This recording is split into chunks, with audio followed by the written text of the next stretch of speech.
I'm up. All right, Con. You too. All right. First and foremost, I want to say birthday Yahweh. Birthday Shah. Birthday Yahweh. Birthday Shah. Birthday Yahweh. Birthday Shah. Call the Lord Mah Yahweh. Bashem Yahweh. I want to give double honors to the apostles, the elders, Ruel, a great millstone, teach me this truth. And peace and salutations to all you Akim out there preaching this truth throughout the four corners of the earth with truth and sincerity in your hearts and for the love of the gospel. All right. I'm the brother Shamaria. Are you up? We're coming to you from the Great Millstone Branch, Gary, Indiana, with another lesson. All right, this lesson is going to be about, the Three Little Pigs. All right, there's a story, Three Little Pigs. And it says, I typed it in Google right here. And I'm just read the AI overview, and then we're going to get a lesson because it's symbolic to how we're supposed to be in the faith. So it says, the story of the Three Little Pigs is about three brothers who built houses of straw, sticks, and bricks. A big bad wolf easily blows down the first two houses, which is of straw and of sticks, right? It says, but he cannot destroy the third, strong brick house. The two lazy pigs run to their brother's house, and after failing to blow it down, the wolf tries to come down the chimney, but the third pig boils a pot of water, and the wolf is burned and runs away. All right, so that's the story of the Three Little Pigs, and we're making a correlation as far as like out of the three, one was delivered. The 1/3. The Lord's going to come back. He's going to destroy 2/3 of our people, and only deliver 1/3 of our people, like it says in Zechariah. Let's get that real quick. Zechariah 13 and 8. This is the book of Zechariah, chapter 13 and verse 8. Mm-hmm. It says, and it shall come to pass that in all the land, saith the Lord Yahweh, two parts therein shall be cut off and die. See, two parts shall be cut off and die. But the third shall be left therein. The third shall be left therein. So two parts of what? All the land is representation of all our people. Because the nation of Israel was first a people before it was a place. Yep. When we got the inheritance, the land of Canaan as inheritance, then it became the land of Israel, the land of milk and honey, which was promised to us. But we were a people before we were a place. All right. So go ahead.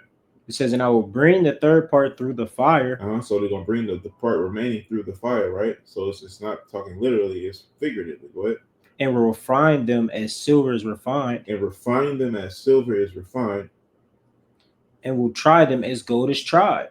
So when you make gold and when you make silver, when you in a refining process in a refinery, you put it in fire. All right, you pull it out the fire, and you put it back in the fire, and you pull it out the fire. All right. So you do that continually until there's no impurities left. You get all the dregs off. So he's going to do that with the third part. All right, go ahead. It says, they shall call on my name and I will hear them. Yep. I will say, it is my people. And they shall say, the Lord is my power. See, and that's what the third part is going to do.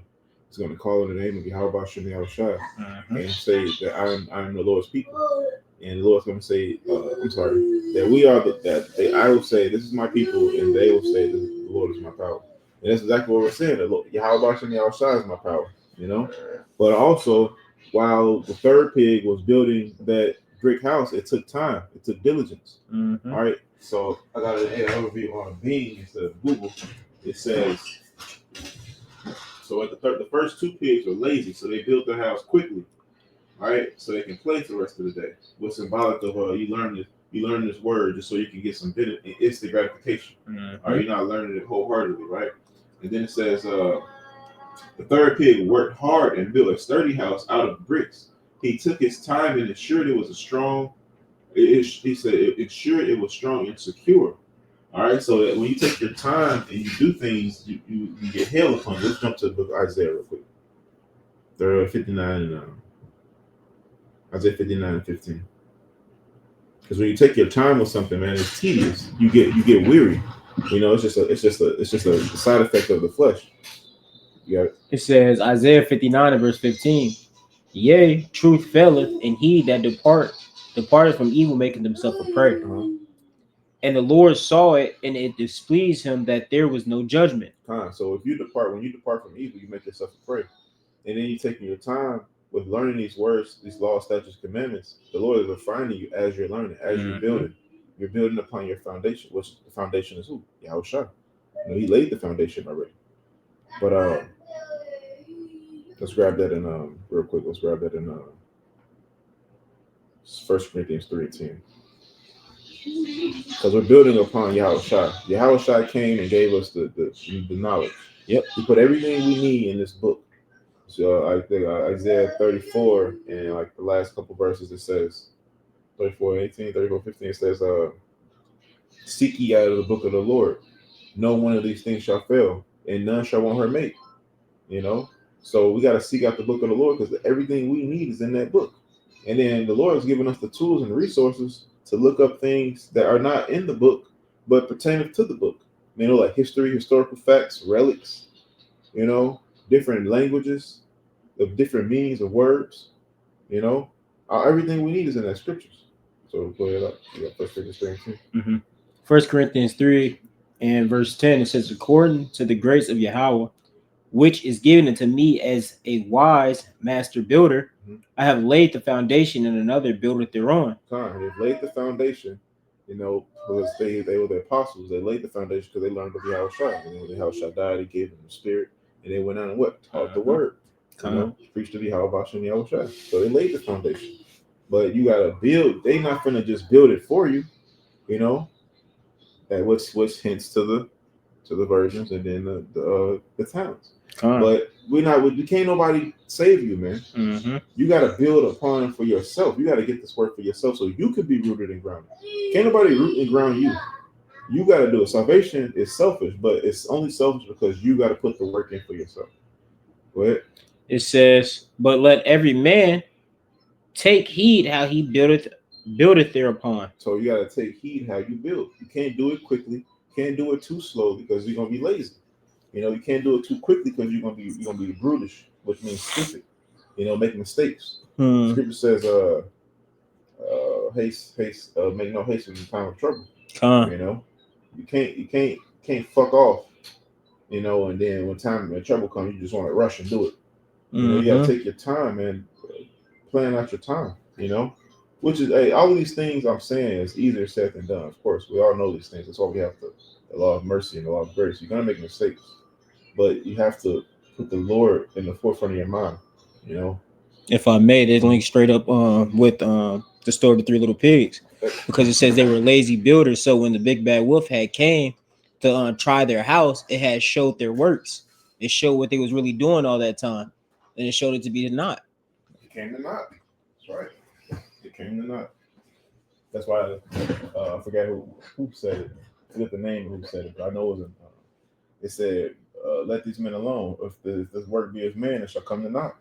But go ahead, let's look. Says, for other foundations can no man lay, then that is laid, which is Yahushua HaMashiach. God. It's like, and he's likening it to carpentry, because when you look into carpentry, this is exactly how you build. That's the spirit. What? Verse 13. Oh, well, when you lay carpentry, you can't lay two foundations, man.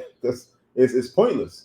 Either one foundation, the foundation that you lay on top of it is going to crack. It's not going to get heat because it's not set upon a rock. It's not set upon. That's why you don't see people build houses on sand. If you see houses built on sand, they have stilts, like long pieces of wood or beams, for lack of better words. Because they dig them deep. They dig them beams very deep into the ground till you get upon what? Rocks.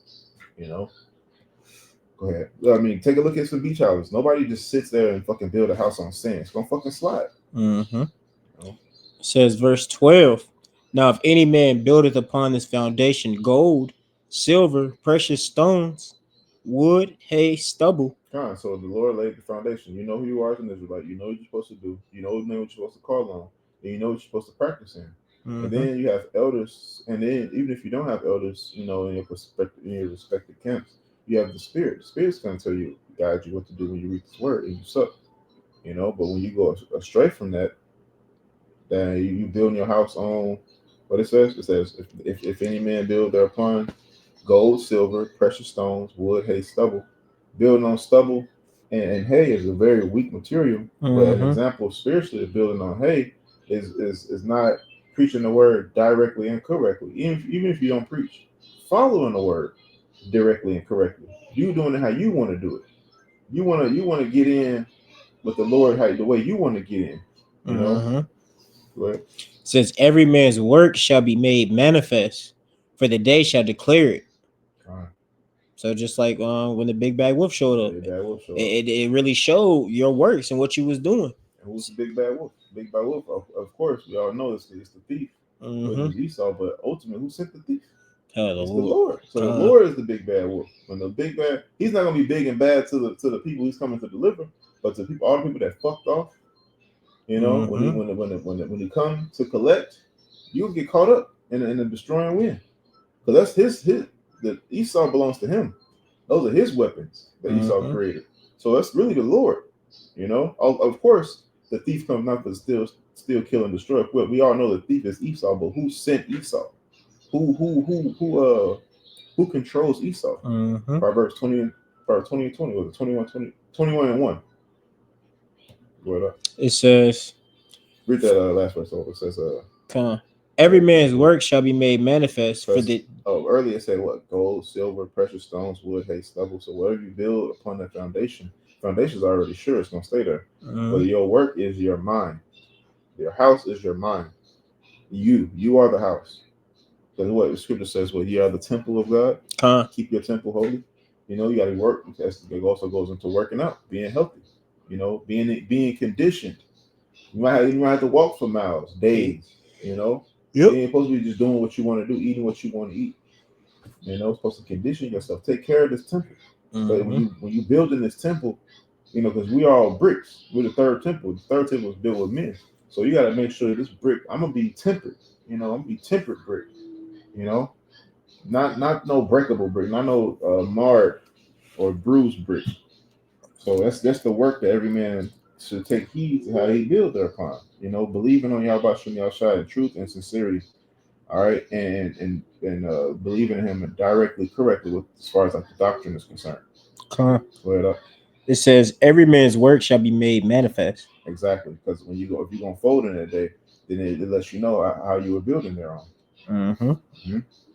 It says, for the day shall declare it, because it shall be revealed by fire. God, that fire is going to come, and that fire is also physically and it's figuratively, because that fire, when it comes, it's going to be in the form of hell. Hard times, man. Because the day of Jacob's trouble, there should be none like it, even the time of Jacob's trouble. But it also says, Revelation 12:12 says, the devil shall come upon you, because he knows he had but a short time.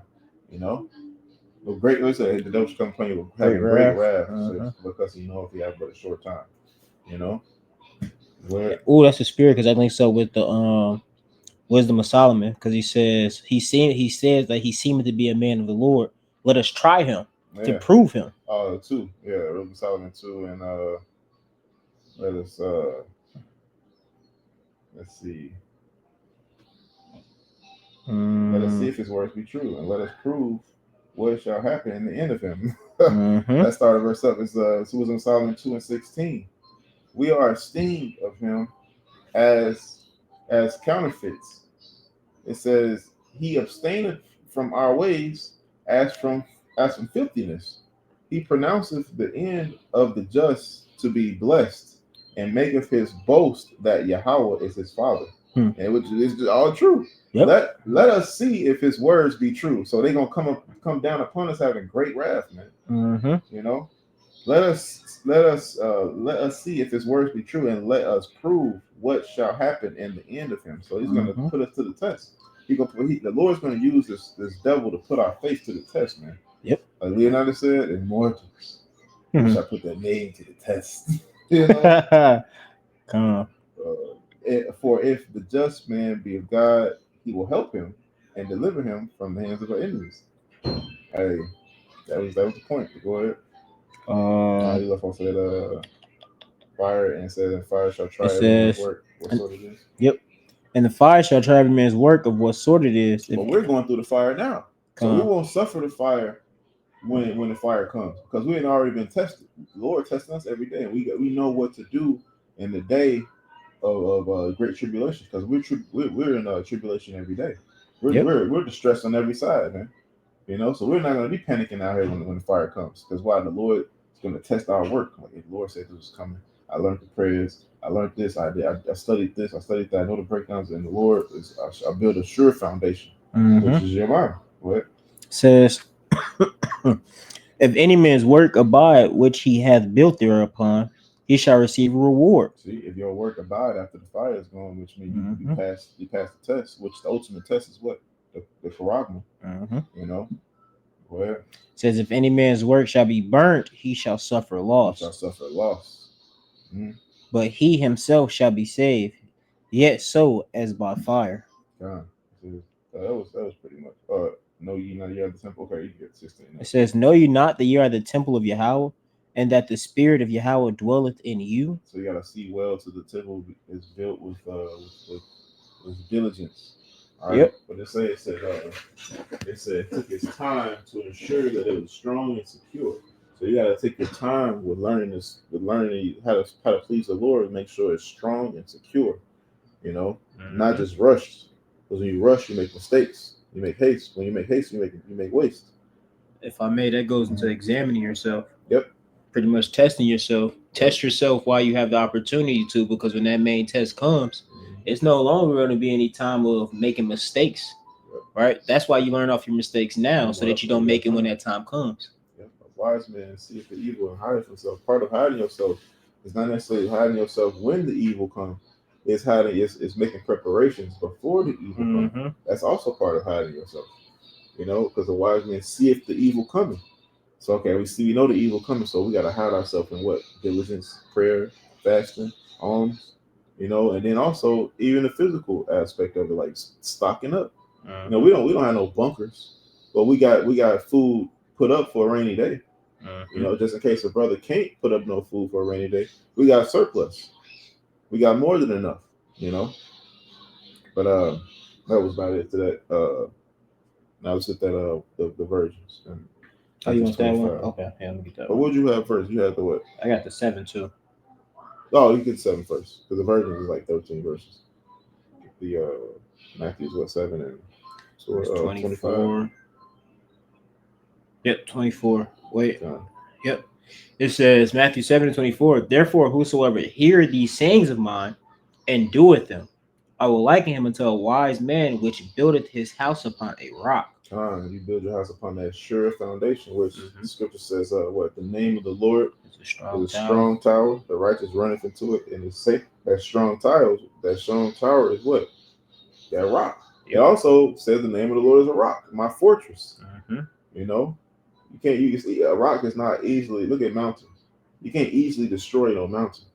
You know, which is a big rock. It says verse 25, and the rain descended, and the floods came, and the winds blew and beat upon that house. Which is symbolic of what? Hard times. Yep. You know, perils, distress, the day of Jacob's trouble. It says, for it was founded upon a rock.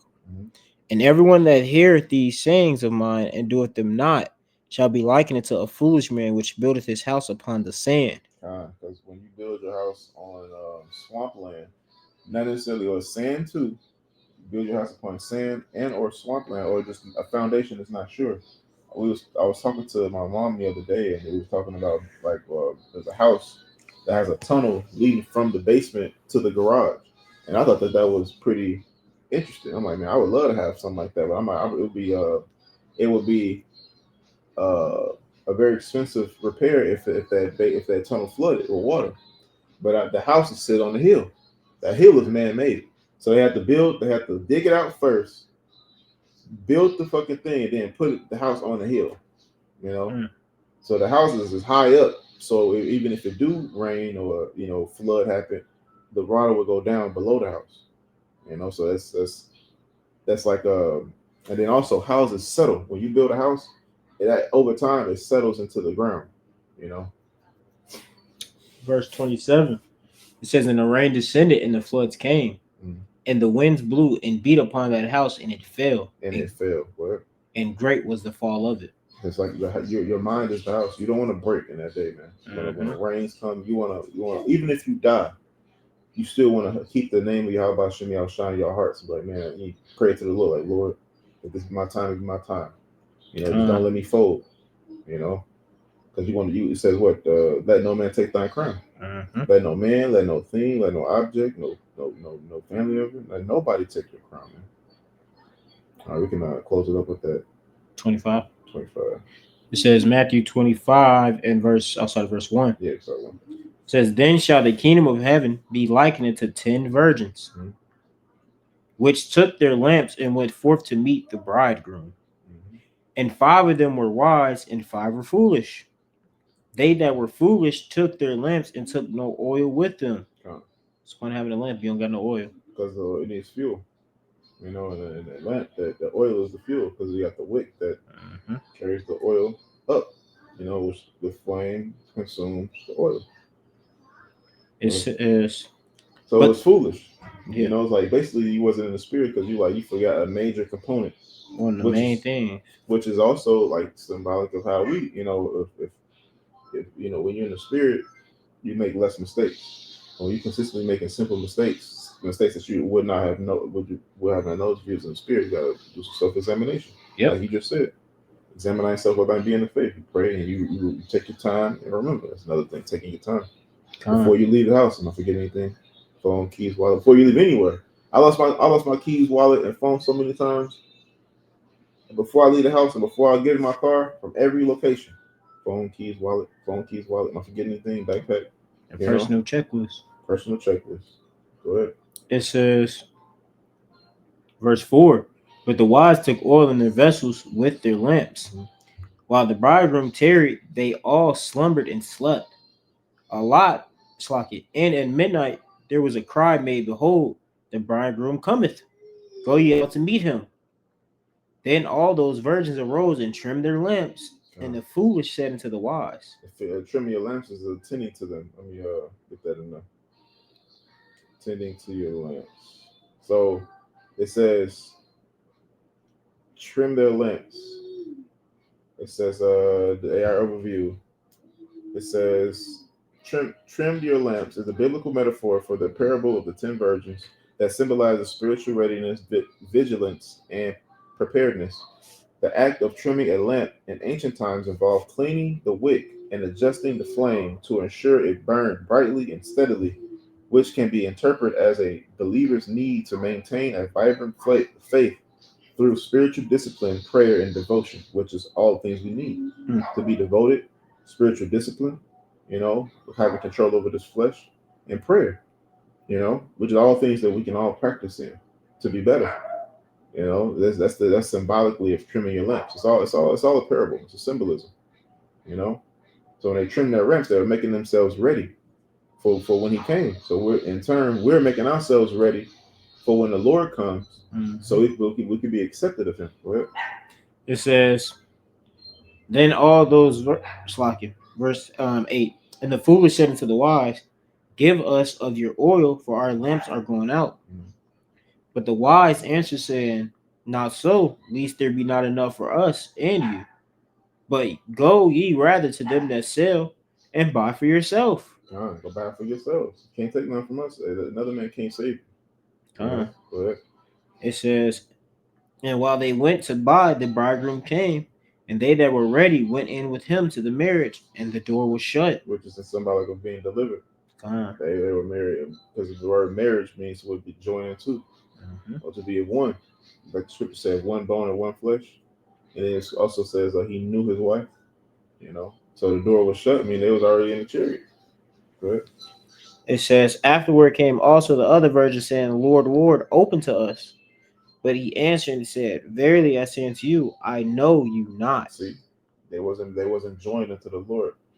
That word marry means to know to know your wife, to know what intimacy, sex, you know. So we get intimate with the Lord. You know what I mean? So the Lord said, I don't know you. Go ahead. It says, Watch therefore, ye know not, you know neither the day nor the hour wherein the Son of Man cometh. So you gotta watch, you know, because we don't know when the Lord is coming. Let's get that one. It says the thief. It's 24. Matthew 24. Yep. I got it. What's it? What? 24 and 42. 42. Okay. It says, Watch therefore, ye know not what hour your Lord doeth come.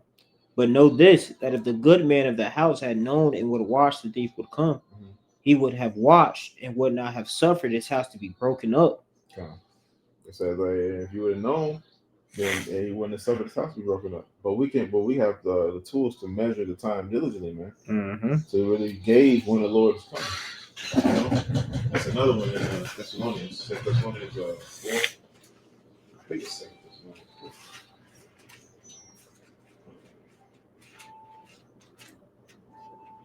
Thessalonians 4, and unless I'm getting it wrong, mixed up with something else.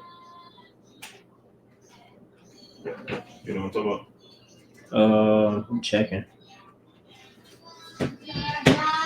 Nah, it can't be 2 Thessalonians. First Thessalonians. First Thessalonians. No wait. Yeah, it's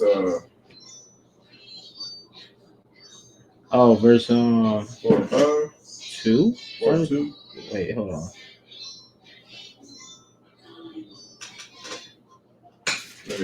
Oh no 1. First Thessalonians 4 and 1. Start at verse 1.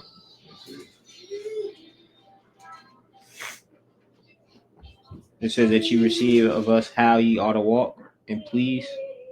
No, it talks about the thief. Let me go down. Oh, 5 and 1. Oh, okay. 5 and 1, yeah. Read 5 and 1. First Thessalonians 5 and verse 1. It says, but of the times and the seasons, brethren, you have no need that I write unto you. For yourselves know perfectly that the day of the Lord so come as a thief in the night. Mm-hmm. For when they shall say peace and safety, then sudden destruction cometh upon them as a travail upon a woman with child, and they shall not escape. So we know perfectly that we don't even, we all know when the day of the Lord. We don't know when it's coming, but we know it's coming. So what manner of man should we be? In our conduct, how we behave ourselves in our day-to-day walk. It's giving you full circle of the Three Little Pigs story due to the fact of we're seeing these different things that the Lord said measure about. We're seeing these different prophecies check off like a check mark. So knowing these things, right? And like you said, what manner of person on GB? Now what are we doing? We're examining our own selves. We're getting our housing because we know that the Lord is on his way here. But what are the 2/3 doing? They're sitting here trying to cause an uproar. They're getting upset, saying they're finna start stealing and doing all the different things that's not going to actually help them in the long run. They actually getting mad the thief is coming. They getting upset. They kingdom is threatened. They security. What they say? Talking about Isaiah 3. For when they used to say peace and safety, destruction. Their security is being threatened, man. Mm-hmm. And so they go, and also they lazy. These people are lazy minded. And of course they're not in view with the spirit, but they also lazy minded, man. They also they don't want to get up and work. They don't want to They don't want to go do the legwork to get a decent living and a good job. They want to just live off benefits, and which is it's fine to live off benefits, but they're put in place. But when you fall on hard times, you're not supposed to stay on them for 10 years and manipulate the system. Yep. That's why they're getting so upset because they weren't preparing, man. Mm-hmm. They weren't. It was not a thought in their mind. It was like it's going to be a day where I'm not going to be able to get these. That's never going to crash. Exactly. Even if it never crashes, a wise man will be like, man, while I got it, because I don't know how long it's going to last, but while I got it, I might get a good job. You never know. Boom. Like, while I got it, I'm going to stock up. I'm going to stock up on non-perishables. I'm going to stock up on things that last a long time. I'm going to stock up on meats, something that I can look to when I, when I'm up, mm-hmm. Or when I ain't got it no more. Or if somebody else needs it. But these people don't think ahead because why? Like Monsters said, he said, what he said? He said, what did he say? He said, they don't really use food stamps for food. They don't. They get them, they sell them for cash. To get their hair and nails done. To get the Jordans that come out. To get, I keep $400. So that's why they mad. The new J's coming out Saturday, they can't get. Yeah, them J's coming. It's holiday time. Everybody wants the holiday shits. Everybody wants the 11s and the 12s. The exclusive joints. Taxes coming out. Yep. Everybody wants them taxes. They like, holiday J's, they like $250. $275. Shit, and some people pay $300 to get them early. And that's how they fulfill a lot of those pagan holidays. Mm-hmm. They start selling their stamps and different things in order for cash, in order to buy things that they need or were planning on getting. Right. So now that you're taking that away, they're sitting there and distraught, like, dang, what do I do now? Mm-hmm. Amen. going down, bro. And the big bad wolf is gonna blow. And when the blowing is symbolic of what? The missiles, man. The destruction. What says when I fear comes like a whirlwind. First Peter's Proverbs 1. Is it one? Yeah, 1 and like 20. Oh no, 27. What's the whirlwind?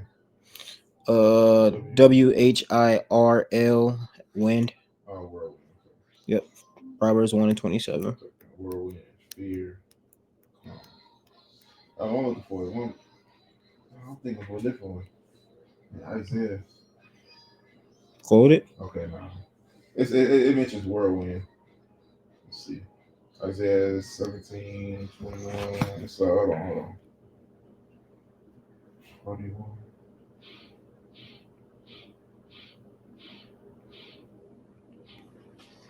Yeah, it's 16-15. Behold, the Lord will come with fire, and his chariots like a whirlwind to render his anger upon him. That's on from 16-15. We get the Proverbs first. It says Proverbs 1 and 27. When your fear comes as a desolation, and your distress comes upon as a whirlwind, when distress and anguish come upon you, then shall they call upon me, but I will not answer. They say they're gonna seek the Lord in the day of his power. Mm-hmm. But the Lord's power ain't being displayed right now. So they don't think you real. Jake got a tendency not to believe something until they feel it. Until it affects them directly, they ain't finna believe until they see it. Mm-hmm. But when you see it, it's gonna be too late to believe on him. Till they get that belt. Till they get the belt to add. Grab us Isaiah 66:15.